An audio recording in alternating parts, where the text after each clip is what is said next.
Hi everyone, I'm James Myers, and this channel is your source for real estate related information in Barrie, Ontario. And today in this video, I'm going to talk about some of the differences between condominiums and freehold properties.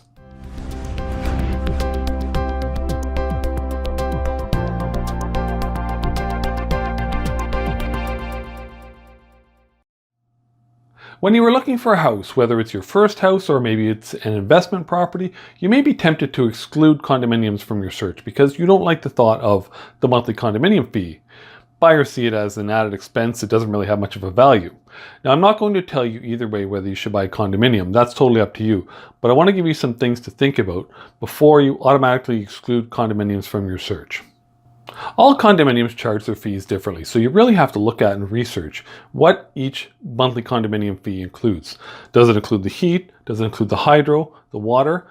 All the condominiums in Barrie are very different. The high-rise condominiums, some of them include all of your utilities, and some of them only include a couple, maybe heat or hydro. It all depends on how the building is constructed, whether there's like central heating or whether there's separate electric meters, separate water meters, that kind of thing. The number of amenities a condominium has also has a huge impact on the condominium fees. Does the condo have a pool? Pools are expensive to maintain. There's rules and regulations. You have to have a pool service. They need to be heated. It takes a lot of power to heat them. Are there elevators? Elevators draw a lot of power. Elevators break down. Have to have maintenance contracts, that kind of thing. Is there underground parking? Underground parking has to be lit all the time. The hydro is always on. The power garage doors for the underground parking, they break down, they need to be maintained. All these things have to be paid for, and that's where the condominium fees come in. You have to pay to maintain these things in your monthly fees. There is one condominium townhouse complex in Barrie where the condo fees are over $800 a month. Now, people see these condo fees and they almost have a heart attack when you hear $800 a month for condo fees. But the fee includes your hydro, your heat, your cable TV, your water, your lawn care, regular condominium expenses. So you don't have to pay any other utilities. So when people break it down and realize that there's no other outside utilities that you have to pay, the condo fees don't seem so bad. Now these condos are 45, 50 years old, and when they do come up for sale, they don't take long to sell. They sell just the same as any other condominium.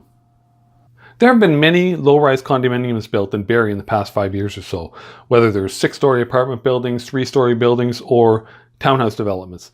And generally, most of those do not include any of the utilities in the condominium fees. It makes the condominium fees lower, and it's easier for the developers to sell them with lower condominium fees. If you are in a condominium apartment, you can pretty well rest assured that the condo corporation is going to cover the outside maintenance of the building. They're going to cut the grass, they're going to look after the outside of the building, they're going to remove the snow. That's one of the reasons you moved into a condo. You don't want to look after that kind of stuff. But if you're in a condominium townhouse complex, sometimes the condo fees don't cover, say, snow removal on your driveway. You may have to shovel your own driveway. Some of them you may have to cut your own lawn. So therefore, the condominium fees may be a little bit lower.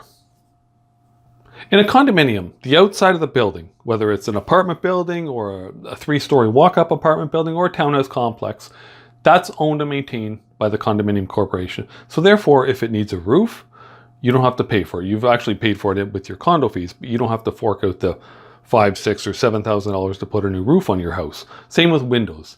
If it needs windows, that's generally covered, or that's covered with the condominium corporation. You paid for it in your fees, but you don't have to put that big chunk of money out to put new windows in your house. Here's something you may not have considered with regards to parking spots at condominiums. If you buy a resale condominium in Barrie, you're going to get a parking spot. You can't get by in Barrie without a car. This is not like Toronto where you can take the subway or transit or something like that. If you move to Barrie, you pretty well need a car. The resale condominiums will have a parking spot. The new ones in Barrie, I don't know if the developers are selling a parking spot separate or not. But one thing I do know is the parking spot has condo fees attached to it. When my parents moved from their house to a condominium 10 years ago or 8 years ago or whenever it was, they had 2 cars. So they only got one spot with the condo they bought from the developer. So the developer wanted to get rid of parking spots, so he threw a parking spot in for them. What they didn't know at the time, they found out later, was that parking spot actually has condo fees attached to it. So their condo fees for the extra parking spot were an extra $40 a month. There's a new type of townhouse development being built in Barrie recently, and it's a freehold development. You own the structure, you maintain the outside of your building. If you need a roof, you pay for the roof yourself. If you need windows, you got to put windows in yourself. But there is a monthly fee associated with the property. It's called the common elements fee, and generally that covers your snow removal, your garbage removal, and I think it might even include lawn care as well. It's generally around $100 a month. If you have any questions about condominiums in Barrie, please give me a call, 705-728-4067, or you can email me, james@jamesmyers.ca. I'd be happy to help you out and answer any questions that you might have. Thank you for watching.